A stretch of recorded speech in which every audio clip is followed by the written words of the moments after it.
আমাদের চিন্তাগুলো বসে আজকে উন্নয়ন সভায় সকল ইউনিট নেতা এবং একে সকলকে আমার আন্তরিক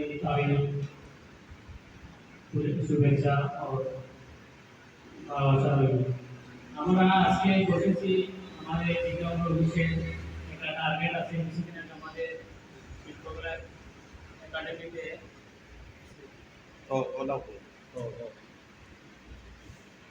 এই ব্যাটারি নাই ব্যাটারি আনাও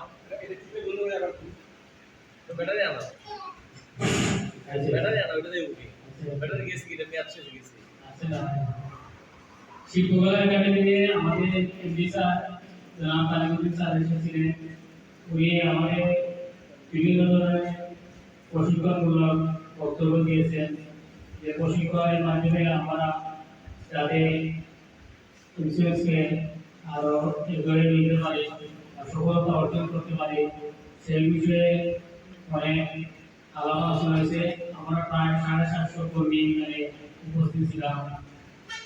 অনেকেই সিটও পায় নাই, আর 20-30 জন ছিল লোক অভাব। তাই যারা সকালে বেলা গেছে তারাই সামনে বসতে পারছে বা শুনতে পারছে। এইভাবে প্রতিটা জুনে আমাদের মিটিং চলে। আমাদের আচ্ছা রাখো একটা কথা বলো ব্যাটারি গেছে বলো তুই বলো। বিভিন্ন প্রোগ্রামে আমাদের ফেসবুক জেলা ছাড়া তারা আমার সাথে এড থাকলে দেখতে পারবে।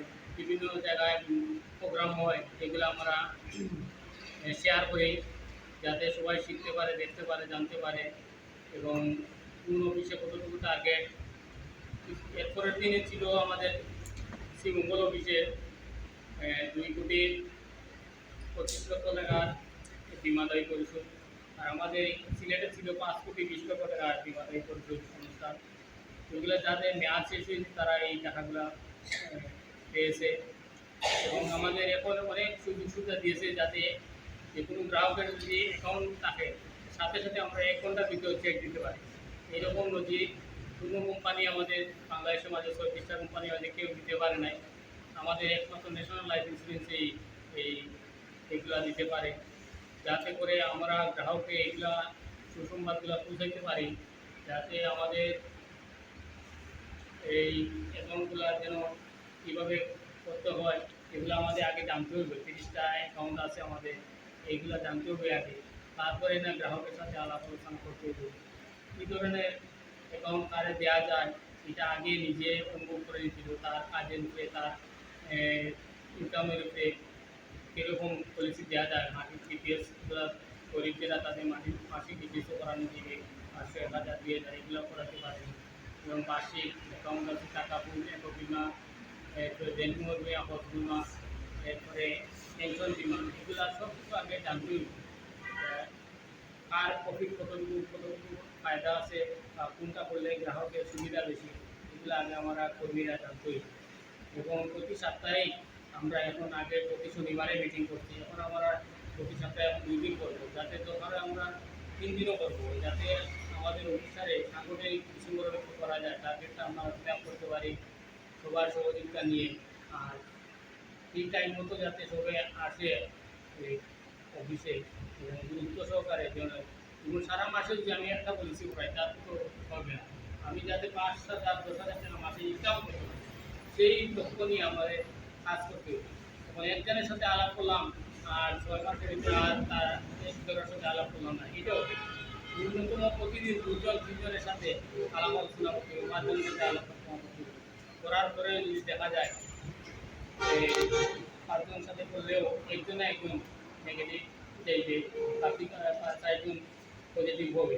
এইরকম সুযোগ সুবিধা নিয়ে সময় দিয়ে দিনে প্রতিদিন 2 ঘন্টা 1 ঘন্টা সময় দিতে হবে, গ্রাহকের বাসায় যেতে হবে, যোগাযোগ করতে হবে। অনেক সময় অনেকে ফোনে যোগাযোগ করে, ফোনে অনেক সময় হয় না, এটা নিজে যাইতে হয় বা গ্রাহকের সাথে আলাপ আলোচনা করিয়া তার কাগজপত্র ডকুমেন্টগুলা সংগ্রহ করিয়া এরপরে আমরা এই ফর্ম ফিল আপ করতে হবে।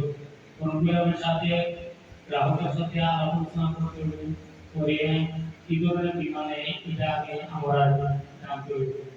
দেখা গেল একজন গ্রাহক গরিব, তাদেরকে আমরা বিশেষ করে 50,000 টাকা প্রস্তাব দিই, সেগুলো এটা করতে পারবে না। আর যে যেমন পয়সা আছে, টাকা পয়সা আছে, তাদেরকে আমরা 10,000 20,000 করে তাহলে হবে। এগুলা ইনকাম সোর্স আগে জানতে হবে এবং যার পয়সা টাকা পয়সা আছে তারে 50,000 টাকা মিলা ওই রকম প্রস্তাব দিবে। তখন দেওয়া বিমাগুলো হবে। এবং আমিও আছি আমাদের সবাই রেজাসাওয়া সন্ধানে নিয়ে মাঠে গেলে আমরাও সময় দিব, যাতে করে এই গ্রাহকের বাড়িতে গেলে তখন গ্রাহক বুঝতে পারবে যে না তোমরা পরিশ্রম করে বা অ্যাকাউন্টগুলো করা। এবং আমাদের অফিসটা সবাই সময় দিতে হবে। আর একা তো আমি দিলে হবে না, সাইকেল মাঝে মাঝে আসেন, বাকি এরা তো কম আসেন, কম আইলে হবে না। অফিসের প্রতিদিন এখানে আমরা আসা যোগাযোগ করতে বলতে 5-10 মিনিট বা 1 ঘন্টা হিসাবে হিসাবগুলো রাখে, সবাই জানতে পারবো। বাজারে বিকেলে আমাদের অফিস খোলা থাকে, সবাই দেখতে পাবে। আর আসা যাওয়া থাকলে সবাই লোকজন বলবে কি এখানে আছে এখন দেখি অনেক লোক দেখা কি করে ব্যাংক অ্যাকাউন্টগুলো হবে। আর পরিশেষে আমাদের 3 জন ইভেন্ট ম্যানেজার, ওনাদেরকে টার্গেট দিচ্ছে ডিসেম্বর হইতে যাতে বিএম করতে পারে।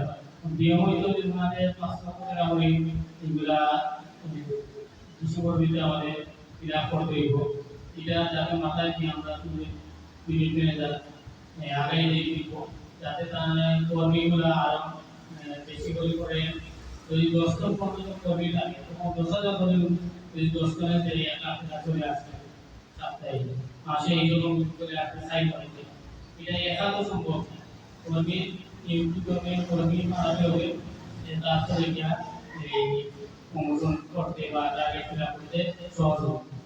এই আশা ব্যক্ত করতে। আর আমাদের যে টার্গেট নির্ধারণ করলাম এটা আমরা যাতে 30 তারিখের ভিতরে, 30 তারিখ মধ্যে আমরা শনিবার পর্যন্ত দিতে হবে।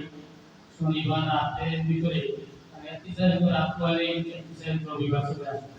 শনিবারের ভিতরে যাতে আমরা 3 দিনে সব টার্গেটটা ফিল আপ করতে পারি আর আমাদের সুনামটা ধরে রাখতে পারি। আর আমাদের টার্গেট আমার পক্ষ থেকে 7,000 টাকা টার্গেট দিলাম, যাতে বিষয়ে যে ফিল আপ করে ফিল আপ করলাম যদি শর্ট থাকে স্যার আমি চেষ্টা করবো কাকে আগে করতে আর এই আশা ব্যক্ত নিয়ে আমার এটা তোমার পার্সোনাল কোড। আর শর্ট থাকলে বাকিটা 3 লাখ মিলাই দিবে নাকি?